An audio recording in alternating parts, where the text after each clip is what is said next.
네, 안녕하세요, 여러분. 국어 시간입니다. 여러분들과 함께하는 국어 시간.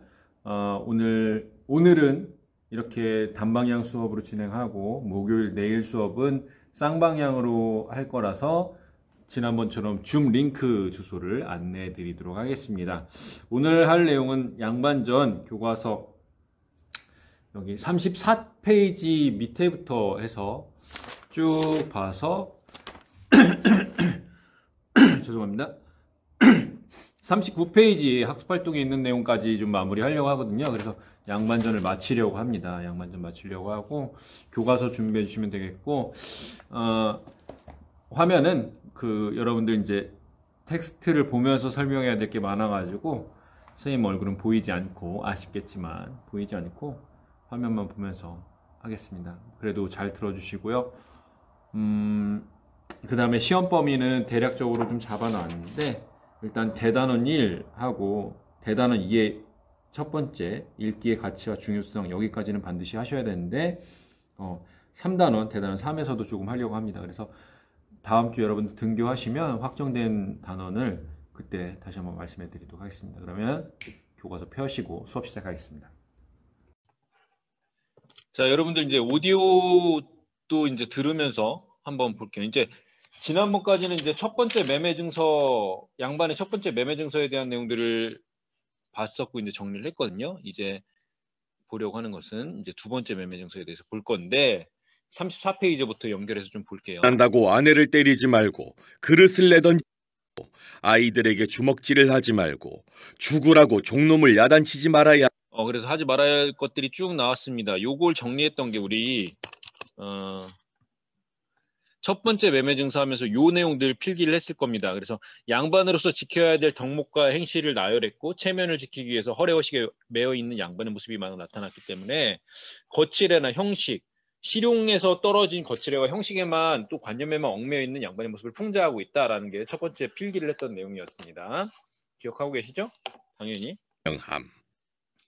이에 관청의 하인이 탁탁 도장을 찍는데 그 소리는 마치 북을 치는 것 같고 찍어놓은 모양은 하늘에 별이 펼쳐진 것 같았다. 호장이 증서를 다 읽고 나자 부자는 어처구니가 없어서 한참이나 멍하니 있다가 말하였다. 양반이라는 게 겨우 요것뿐입니까?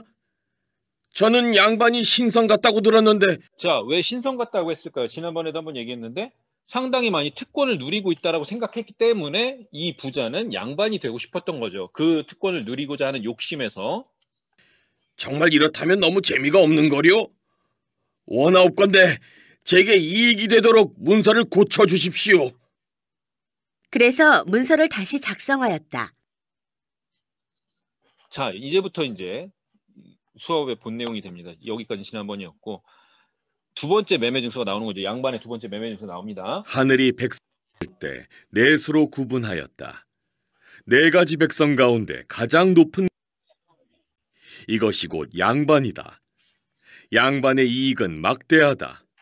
농사도 짓지 않고 장사도 하지 않는다. 글만 대충 읽어도 크게 되면 문과에 급제하고 작아도 진사가 된다.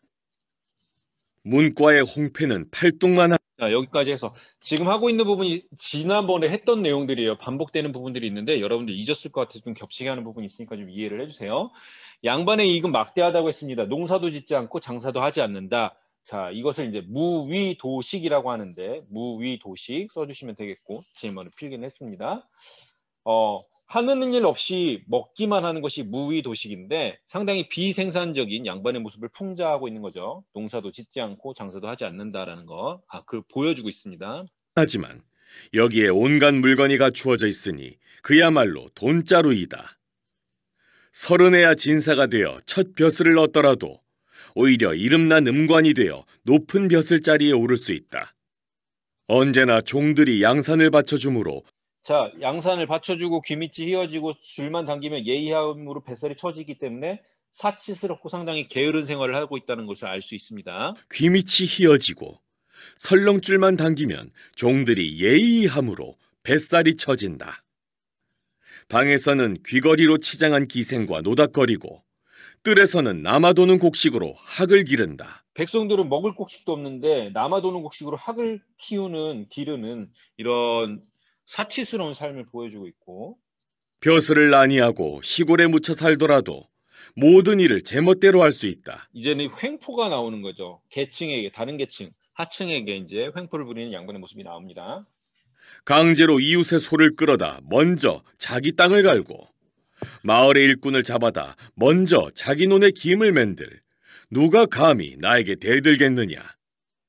내 놈들 코에 잿물을 들이붓고 머리끄덩이를 잡아 휘휘 돌리고 귀 밑 수염을 다 뽑아도 누가 감히 나를 원망하겠느냐. 이래도 어찌할 수 없는 양반의 횡포들을 보여주는 것이죠. 풍자하고 있습니다. 넘어가겠습니다. 마지막 페이지 36페이지.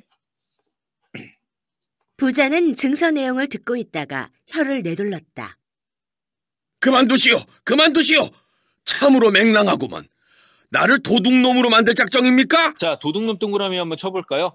여기서 이제 작가의 의식이 드러나는 것이죠. 작가가 이제 양반들을 뭘로 인식하고 있다? 도둑놈으로 생각하고 있다는 비판적인 인식, 풍자적인 인식이 드러나고 있는 겁니다. 네, 그 다음에 계속해서 볼게요. 부자는 머리를 흔들면서 떠나버렸다. 그러고는 죽을 때까지 다시는 양반이 되고 싶다는 말을 입에 올리지 않았다. 자, 그래서 여러분들 이거 좀 필기를 해주실까요? 양반의 매매증서 이제 두 번째 걸 보면은 무의도식, 아무것도 하지 않는 비생산적인 양반의 모습이 나왔었고, 그러니까 특혜를 좀 보여달라 그랬더니 양반은 아무것도 안 해도 돼. 그 다음에 개인적 이익을 취하고 부당한 특권을 남용하는, 하층을 괴롭히고 수탈하는 양반의 모습이 있었고, 다른 계층의 횡포를 부리는 양반의 모습이 있었다는 거. 그래서 신분을 이용해서 백성을 괴롭히고 특권을 남용하는 양반의 모습이 나왔던 게 두 번째 증서의 내용이었습니다. 자, 그래서 나를 도둑놈으로 만들 작정입니까? 라고 얘기했던 거. 양반의 부당한 특권과 횡포를 인물의 말을 통해 간접적으로 비판하면서 작가의 비판적 시각이 드러난 것이 이 부분이죠. 양반에 대해서 비판적인 인식과 시각을 보여주고 있습니다. 정리하면 이런데 이 내용을 좀 쓴 친구들이 대부분일 겁니다. 그래도 다시 한번 안 썼다면 이 내용들을 정리해서 작성해 주시면 될 것 같아요. 화면을 정지해 놓은 상태에서 이해되셨죠?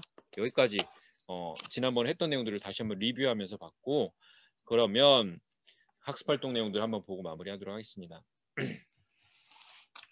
자, 양반전에 주요 사건들을 좀 파악을 해야 됩니다. 정선 고을의 한 양반이 가난해서 갚지 못했던 것이 있습니다. 환곡이라는 것이죠. 춘궁기에 곡식을 구워줬다가 다시 갚도록 하는 건지 환곡을 갚지 못해서 공경을 겪었죠. 그 다음에 부자가 1000섬이나 되는 환곡을 대신 갚아주고 뭐를 샀어요? 양반의 신분을 샀고, 그거를 이제 증서를 만들 것을 제안한 게 군수입니다. 인물이 등장합니다. 부자는 증서의 내용을 듣고 자신을 도둑놈으로 만들 것이냐며 그만두자고 합니다. 여기까지가 이제 주요 사건이고 내용이기 때문에 간단하게 정리만 해주시면 될 것 같습니다. 내가 부자라면 군수에게 어떤 내용의 양반증서를 요구했을지 친구들과 한번 이야기해보세요. 친구들과는 이야기하지 못하지만 여러분이라면 어떠한 종류의 양반증서 유리한 것을 요구했을지를 생각해보는 것도 재밌을 것 같고요. 재미없겠죠? 재미없을 것 같네요. 자, 넘어가겠습니다. 교과서 38페이지.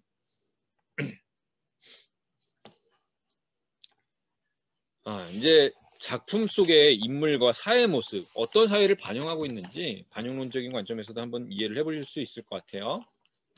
양반은 왼쪽에 이 그림이 있습니다. 어질고 못을 글 읽기를 좋아하지만 갚지 못해서 자신의 양반 신분을 팔게 되는 상당히 실용성이 떨어지는 무능한 인물상을 보여주고 있고요. 양반 아내는 글 읽기가 빚을 갚는데 전혀 도움이 되지 않음을 비판한다. 자, 부자는 어떨까요? 뭐 여러분들이 쓴 내용들을 기준으로 했을 때 지금 보여드리는 예시 내용과 별다르지 않다면 그대로 쓰셔도 좋습니다. 여러분들의 답을요. 평소 천한 대접 받는 것을 한탄하며 양반 신분을 사려 하나 양반의 실제 모습을 알게 되자 양반 되기를 포기하는 행동을 보여주고 있습니다. 군수는 양반 신분을 사고 판 인류를 고을 사람들에게 알리자며 증서 작성을 했습니다. 여기까지가 내용 정리를 하면 되겠고, 잠깐 멈춰놨다가 여러분들 못 쓴 내용이 있다면 필기하시면 되겠습니다. 두 가지 내용이 있는데 이 증서를 통해서 알 수 있는 양반의 모습을 말해보자고 했습니다. 손에 돈을 쥐지 않고 쌀값도 물어보지 말고 더워도 벗어먹지 말고 상당히 생산적이지 못하죠. 실용적이지 못하죠. 쌀값이 얼마인지 물어보고 좀 경제적인 생활들을 해야 되는데 지금은 이해할 수 없는 행동들을 하고 있습니다. 거기다가 강제로 이웃의 소를 끌어다가 먼저 자기 땅을 갈고 마을의 일꾼을 잡아다가 하면서 횡포를 부리는 모습을 볼 수 있죠. 그래서 두 가지는 좀 성격이 다른 양반의 모습인데 첫 번째는 비생산적이고 체면과 형식을 중시하는 양반의 모습이 여기에 나와 있었고, 그렇죠? 두 번째는 신분을 이용해서 백성을 괴롭히고 횡포를 부리는 양반의 모습이 여기 나와 있었습니다. 그래서 두 차이점이 있지만 여기서 양반의 모습을 파악할 수 있다라는 거 알 수 있습니다. 이런 것들을 바탕으로 당시 사회 모습을 좀 파악할 수 있는데 18세기 후반, 이 당시의 시대적 배경은 18세기 후반 정도가 됩니다. 경제적으로 몰락하는 양반 계층이 생겨나면서 양반의 권위는 점점 사라졌고 부를 축적한 평민 계층이 등장해서 경제력을 바탕으로 신분 상승을 도모하면서 신분 질서가 동요했다. 신분을 사고 파는 사회적 모습이 확인될 수 있었고 또 더 이야기할 수 있는 것들도 있겠죠. 상당히 실용적이지 못했던 지배층의 모습들이 보여졌다는 것도 볼 수 있었겠고 이것들을 비판하는 움직임들이 보여졌다. 이런 여러 가지 모습들을 다 담아볼 수 있을 것 같아요. 단순히 이것만 이야기하는 것이 아니라 지금 이런 실학자들의 비판적인 시각이 있었던 것도 알 수 있겠고 작품에 드러난 것만 보자면 이건 박지원은 작품 외적인 내용이니까 좀 논외라고 하더라도 작품에서는 몰락하는 양반과 그 권위를 사는 양반들 그리고 상당히 실용적이지 못했던 양반들의 모습들을 파악할 수 있다라는 것도 사회 모습의 일부분으로 볼 수 있습니다. 그것도 정답이 된다는 이야기입니다. 자, 우리 39페이지 보겠습니다. 각 인물이 양반의 어떤 면을 비판하고 있는지 봅시다. 양반 아내와 부자가 비판하고 있어요. 당신은 평소에 글 읽기만 좋아하더니 환국을 감내는 전혀 도움이 안 되는구려. 쯧쯧 양반이라니 한푼어치도 안 되는 그놈의 양반. 양반 아내가 이렇게 얘기했고요. 부자 그만두시오 참으로 맹랑하구먼. 나를 도둑놈으로 만들 작정입니까? 비판하고 있습니다. 답을 볼까요? 자, 양반의 아내는 빚조차 해결하지 못하는 무능, 비생산적인 양반의 모습, 허울뿐인 양반의 권위를 비판하고 있다. 지금 이 시대에도 당연히 이러면 안 되지만 조선시대에서도 상당히 뭐라고 해야 될까? 무능력한 가장의 태도나 남편의 모습들을 보여주는 모습들이 있었던 거죠. 거기다가 여기는 계층으로 칠 때 양반은 더군다나 실용적인 것들을 멀리했기 때문에 이러한 비판, 무능과 비생산성에 대한 비판을 받을 수밖에 없었습니다. 자, 부자는 부당한 특권을 누리며 횡포를 일삼는 부도덕한 양반의 모습이 도둑과 다를 바 없다고 비판하고 있습니다. 그래서 이 양반 아내와 부자가 각각 양반을 비판하고 있다는 거. 그랬을 때 어떻게 읽으면 좋을까라는 거죠. 양반의 아내는 한심, 무시, 조롱하는 말투, 부자는 어이없다는 말투, 황당하다는 말투로 하면 좋을 것 같죠. 왜 이 말투를 갑자기 물어보냐면 이 작품에서 쓰인 표현 양식이 어떤 것이냐, 표현 특징이 무엇이냐를 물어보려고 하는 거예요. 풍자의 효과를 물어보자.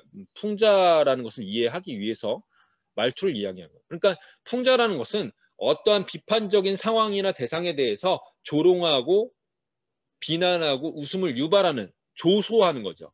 조롱하면서 웃음을 유발하는, 비꼬는 것이 풍자이기 때문에 이 말투까지도 물어보는 문제였습니다. 그래서 1, 2를 바탕으로 작품에서 양반의 모습을 어떤 방식으로 풍자죠. 양반의 모습을 조롱하고 비하하는 표현을 사용하여 웃음을 유발하여 양반의 무능함과 부도덕함을 비판하고 있다. 두 글자로 풍자. 풍자의 방식으로 비판하고 있다라는 거죠.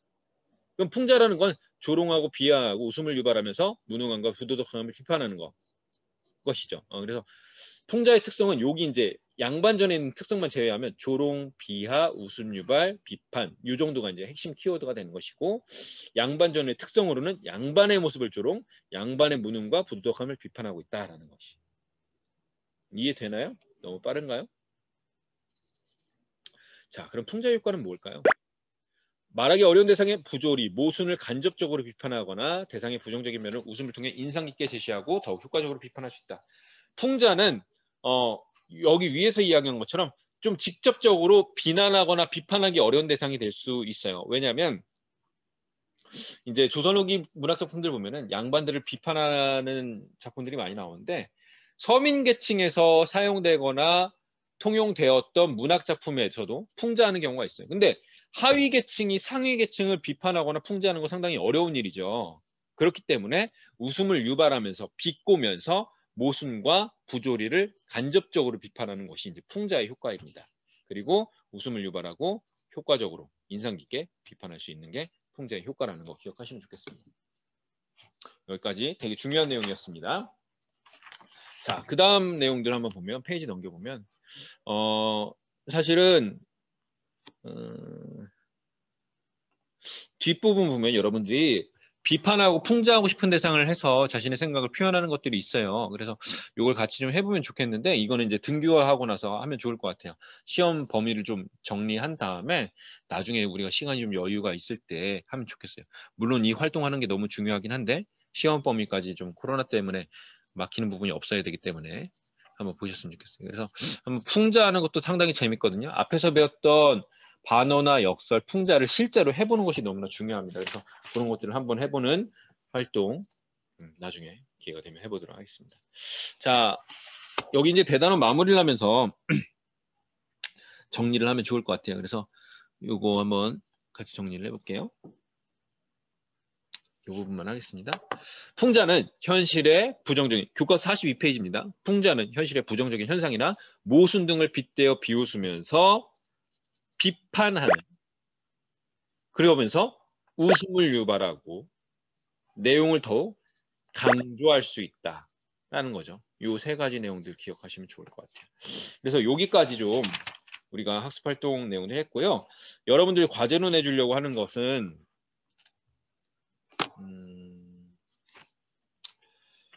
3페이지 정도만 하면 좋을 것 같아요. 일단은 어디냐면 44페이지. 벌레 먹은 나뭇잎 요 44페이지의 내용을 읽고 이 내용을 바탕으로 1번과 2번까지 해주세요. 역설을 활용하여 광고 문구 만들기까지 한번 해보시고 이제 이거 등교해서 확인하면 되니까 그래서 44, 45페이지를 해보시고 그 다음에 46페이지 운수 좋은 날부터 내용이 있거든요. 이 소설의 내용은 우리가 기말고사 때 범위로 넣으려고 하긴 하고 있어요. 근데 한번 읽어보시면 좋을 것 같아요. 그래서 운수 좋은 날 소설까지 읽는 것으로 과제를 내주겠습니다. 조금 많을 수는 있지만 금방 읽을 거예요. 소설은 금방 읽을 거고 학습활동이나 시도 금방 해결할 수 있을 겁니다. 자, 오늘은 여기까지 수업할 거고요. 내일은 아까 말씀드린 것처럼 실시간 수업으로 진행이 되기 때문에 안내드리는 줌 링크를 통해서 각 반 시간에 맞춰서 들어오시면 되겠습니다. 내일 만나요. 안녕.